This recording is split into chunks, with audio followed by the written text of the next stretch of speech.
me chama sobre as águas, onde os meus pés podem falhar. Ele te encontra no mistério, em meio ao mar, confiarei.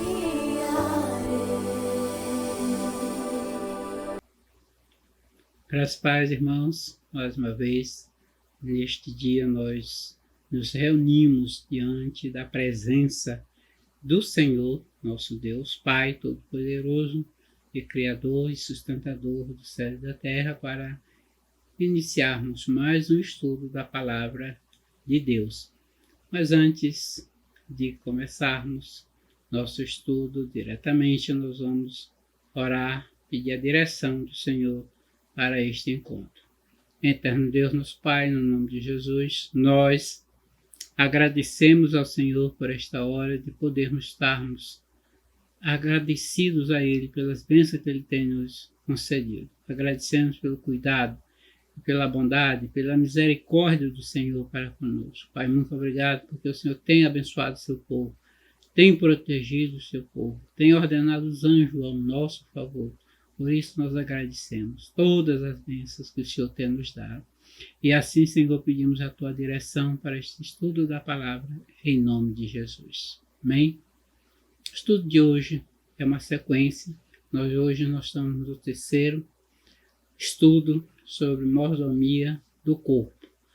Vai ser necessário nós lermos 3 textos da palavra de Deus. Eu lerei inicialmente Salmo 139, dos versículos 14 a 16, que diz assim: Eu te louvo porque deve ser temido, tudo que fazes é maravilhoso, e eu sei disso muito bem.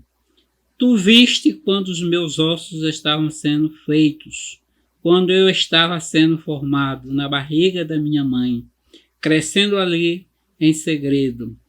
Tu me viste antes de eu ter nascido. Os dias que me deste para viver foram todos escritos no teu livro, quando ainda nenhum deles existia. Amém? Vamos ler mais outra passagem. Se encontra no livro de Romanos, capítulo 12, versículo 1 e 2. Diz: Portanto, meus amados, por causa da grande misericórdia divina, peço que vocês se ofereçam completamente a Deus como um sacrifício vivo, dedicado ao seu serviço e agradável a Ele. Esta é a verdadeira adoração que vocês devem oferecer a Deus. Não vivam como vivem as pessoas deste mundo, mas deixe que Deus os transforme por meio de uma completa mudança da mente de vocês. Assim vocês conhecerão a vontade de Deus, isto é, aquilo que é bom, perfeito e agradável a Ele. Amém? Ainda temos mais uma leitura, que se encontra em 1 Coríntios, capítulo 6, 18 a 20. Diz: Fujam da imoralidade sexual. Qualquer outro pecado que alguém comete não afeta o corpo, mas a pessoa que comete imoralidade sexual peca contra seu próprio corpo. Será que vocês não sabem que o corpo de vocês é templo do Espírito Santo que vive em vocês e lhe foi dado por Deus?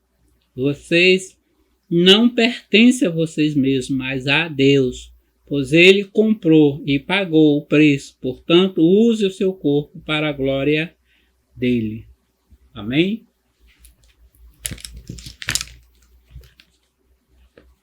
Os textos acima citados revelam verdades básicas sobre a mordomia do corpo. Primeiro, aprendemos que Deus é o Criador, não somente da alma, da nossa individualidade moral, mas também do nosso corpo. Deus não nos deu a vida apenas ao corpo de Adão, mas Ele dá vida a cada um corpo que nasce, como entende o salmista no texto que nós acabamos de ler, de Salmo 139, de 14 a 16. O salmista faz referência que Deus criou ele, formou ele, e já viu ele antes mesmo dele nascer. Deus já conhecia, e tudo a respeito dele já estava escrito no livro eterno. Os seres humanos não são clones de Adão, mas cada ser humano é único, insubstituível no mundo, e isso prova que Deus continua agindo, criando por meio da reprodução humana novos seres para povoar a terra.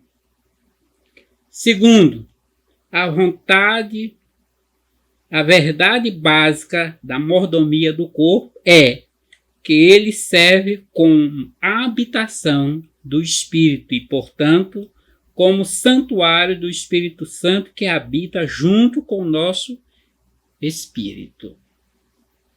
Terceira verdade básica na mordomia do corpo. Segundo os textos indicados, que nós não podemos usar nosso corpo seguindo os desejos da nossa mente pecaminosa, carne. Mas a nossa consciência de mordomia nos impõe a responsabilidade de cumprir a santa vontade de Deus no uso do nosso corpo.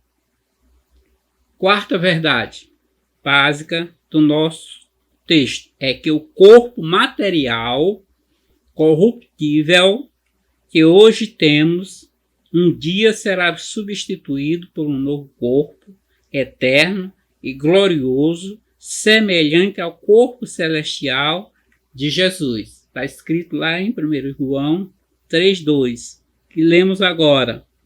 Meus amigos, agora nós somos filhos de Deus, mas quando Cristo aparecer, ficaremos parecidos com ele, pois o veremos como ele realmente é. Nosso corpo, uma dádiva de Deus. A matéria que é feita o corpo humano, toda ela tirada da terra por meio de um maravilhoso processo de transformação que Deus mesmo estabeleceu, e não moralmente boa nem má.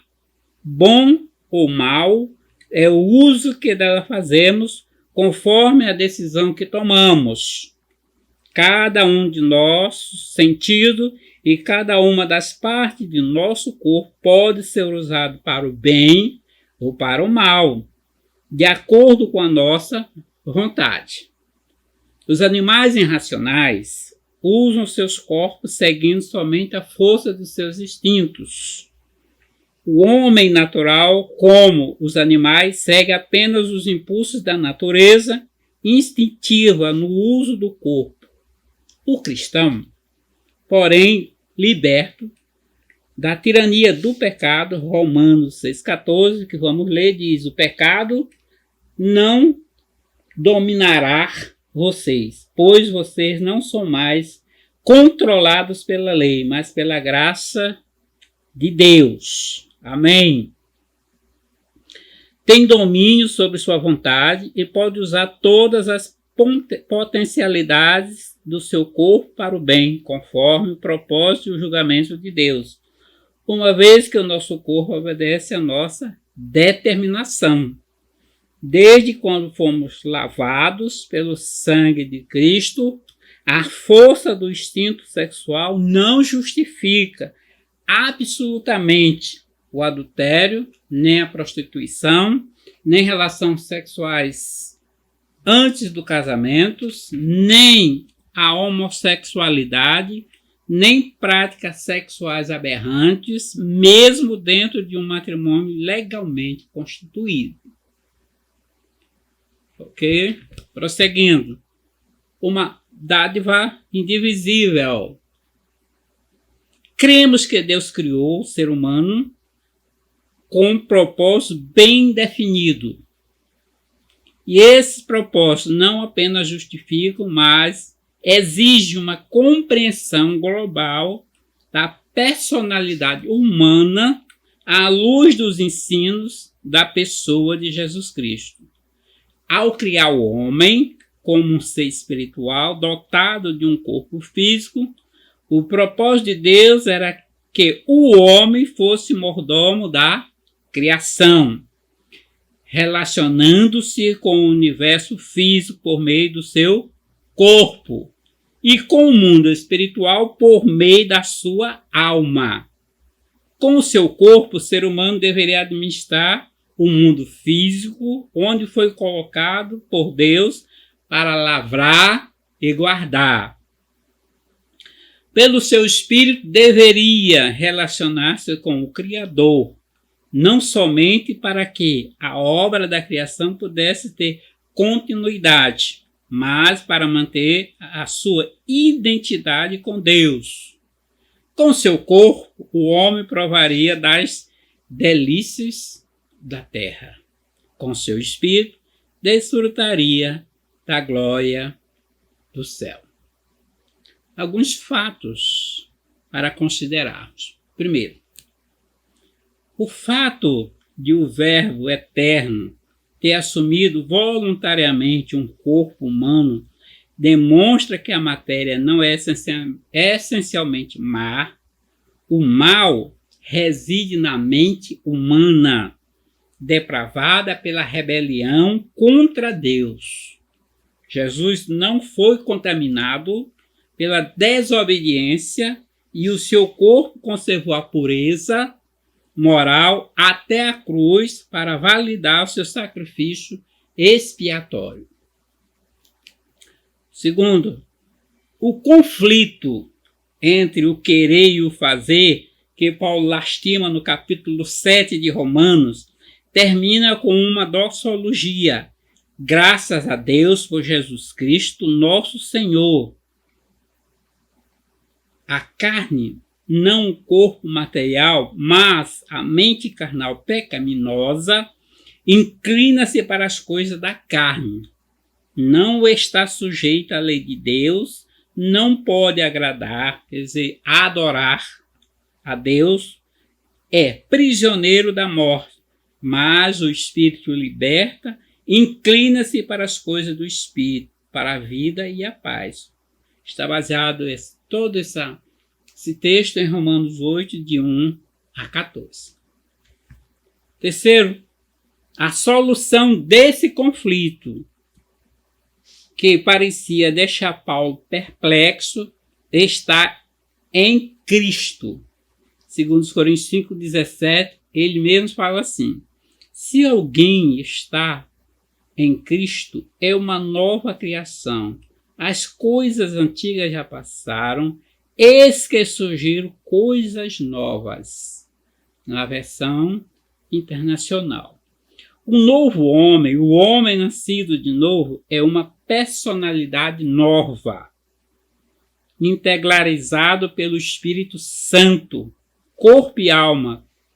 O corpo, alma e espírito formam uma unidade dentro de um propósito único, o propósito de Deus revelado na pessoa de Jesus Cristo, que desfez todas as ambiguidades no Getsemane, ao render totalmente a sua vontade humana à vontade do Pai.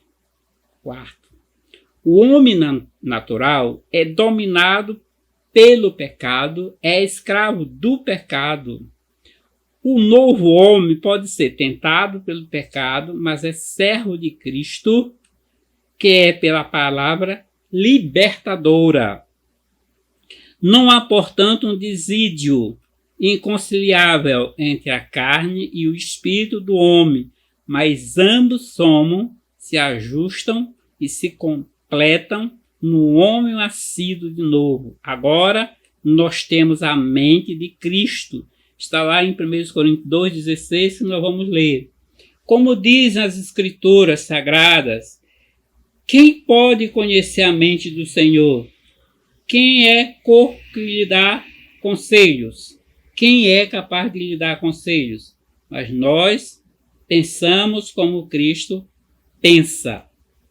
Temos o domínio do nosso impulso volitivo. Está lá em Gálatas 5:16. Eu vou ler. Quero dizer a vocês o seguinte: deixe que o Espírito de Deus dirija a vida de vocês e não obedeça os desejos da natureza humana.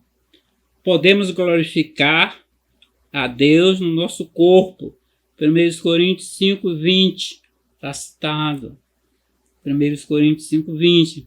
Dedicando a Deus, Romanos 12:1 e 2 diz: não vivam como vivem as pessoas deste mundo, mas deixe que Deus transforme por meio de uma completa mudança da mente de vocês. Assim vocês conhecerão a vontade de Deus, isto é, aquilo que é bom, perfeito e agradável a Ele.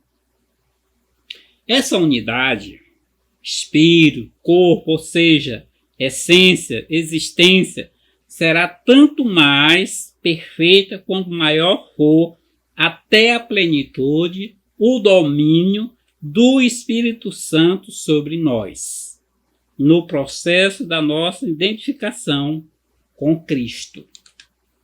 O que é mais importante, o espírito ou o corpo?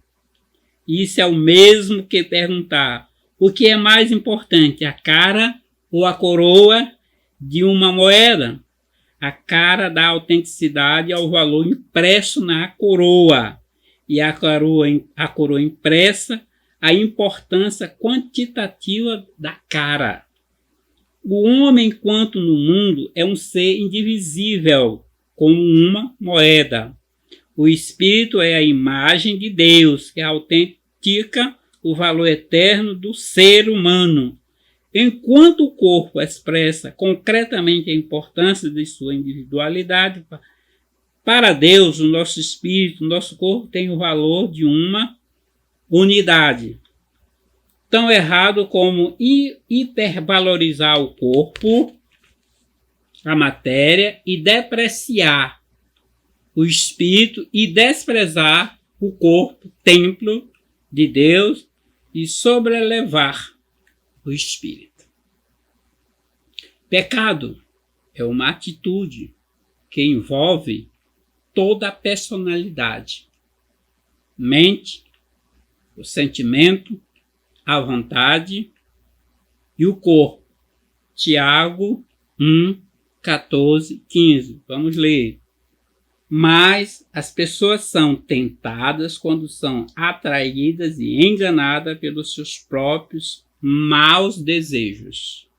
15. Então esses desejos fazem com que o pecado nasça, e o pecado, quando já está maduro, produz a morte.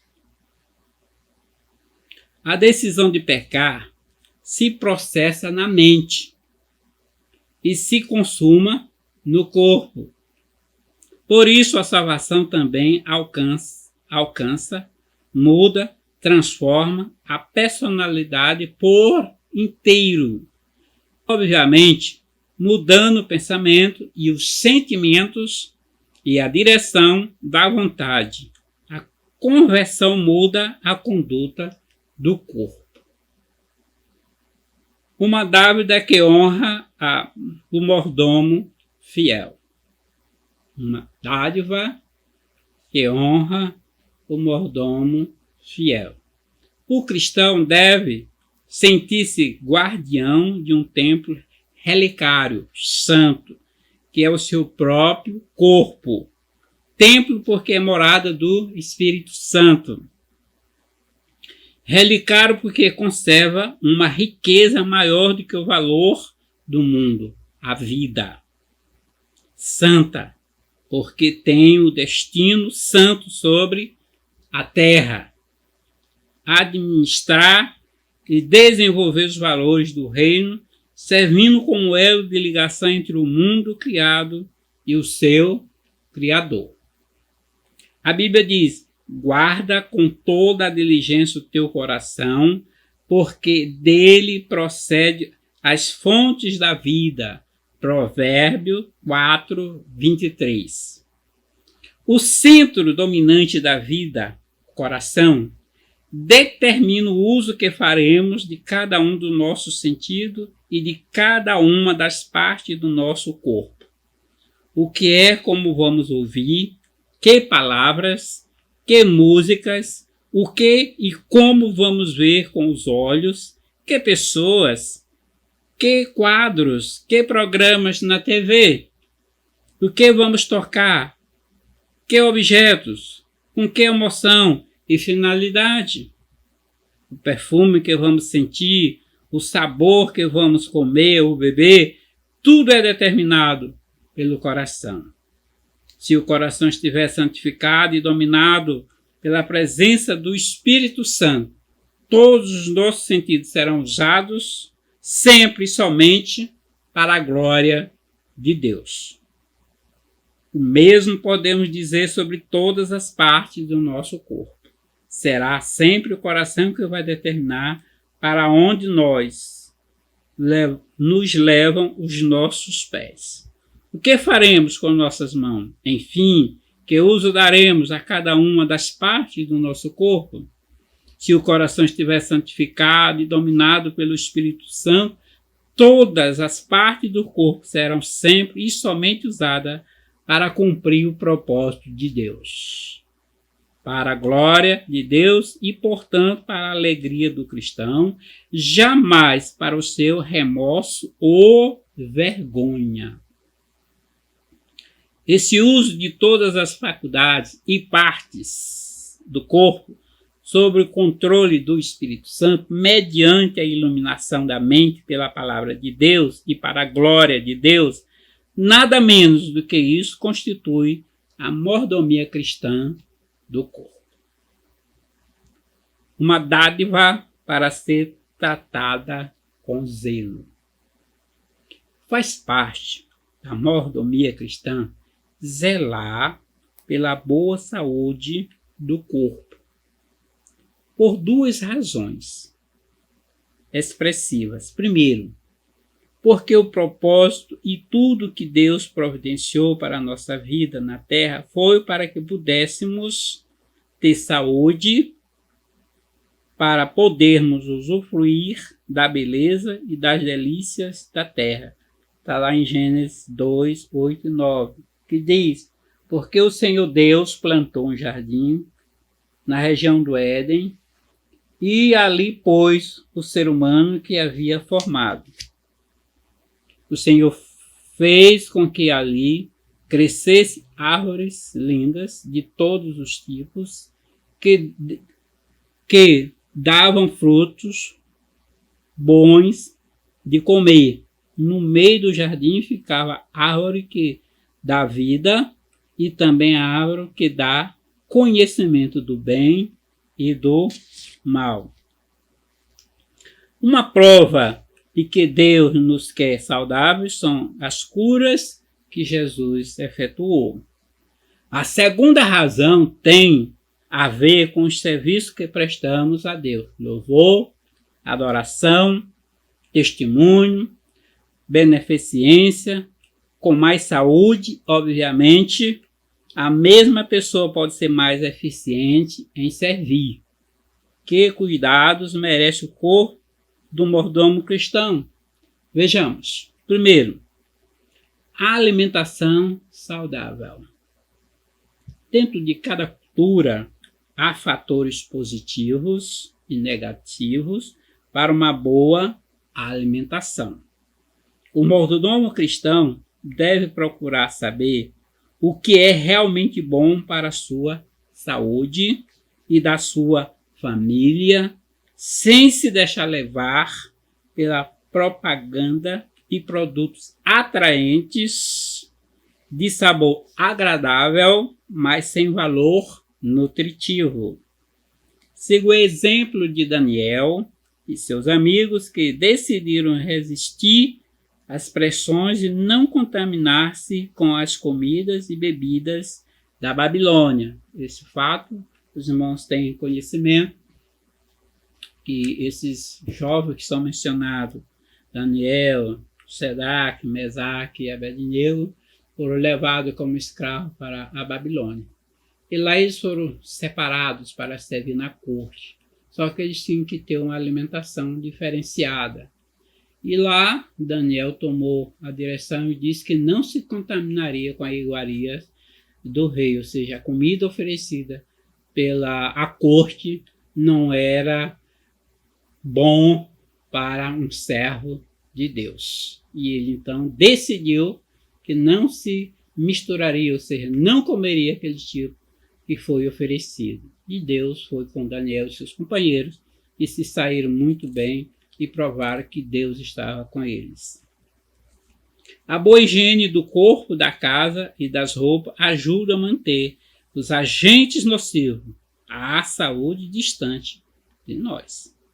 Terceiro, a assistência médica preventiva, vacina, por exemplo, que hoje são indispensáveis para a proteção da saúde, visita periódica aos médicos e dentistas, exames preventivos, ajudam a manter não somente a saúde, mas também uma atitude favorável de elevado conceito de valor da vida.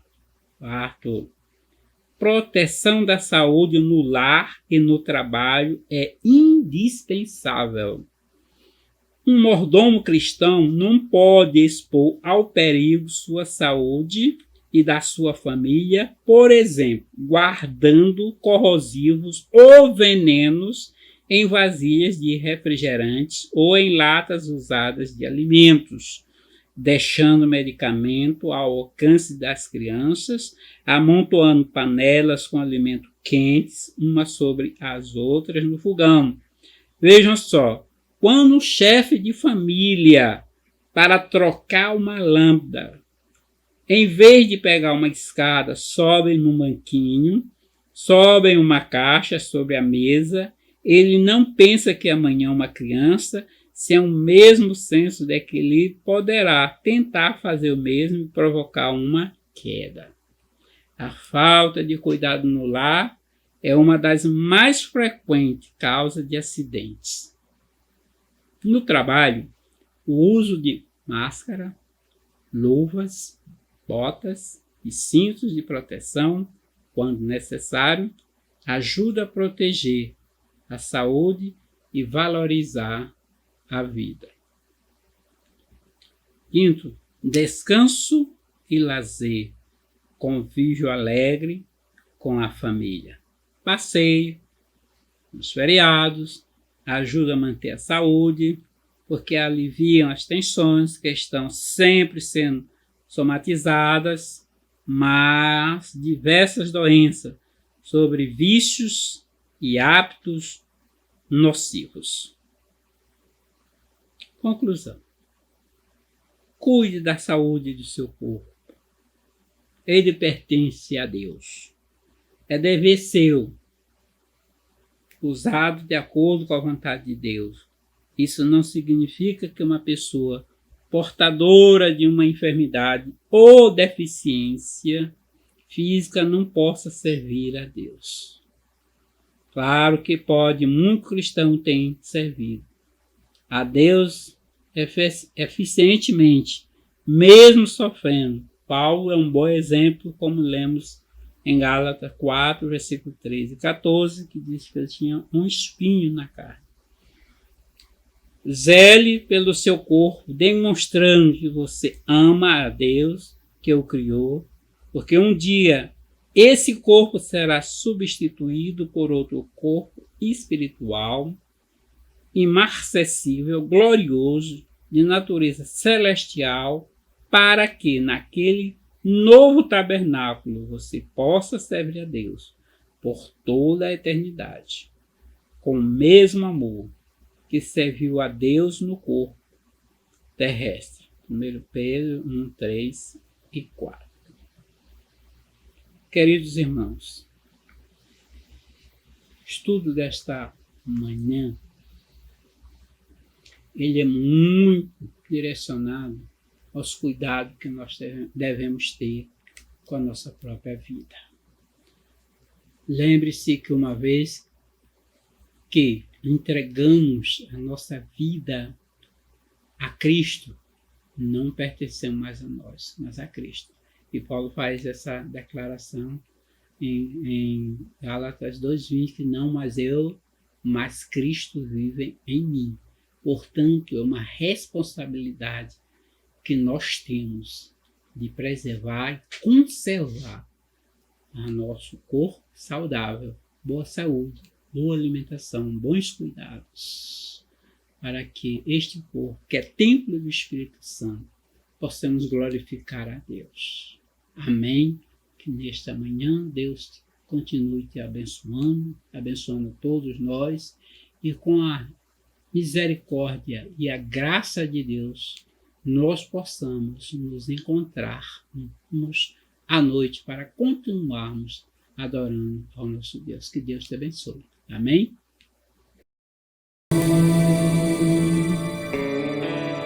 Somente te descansarei, pois eu sou teu.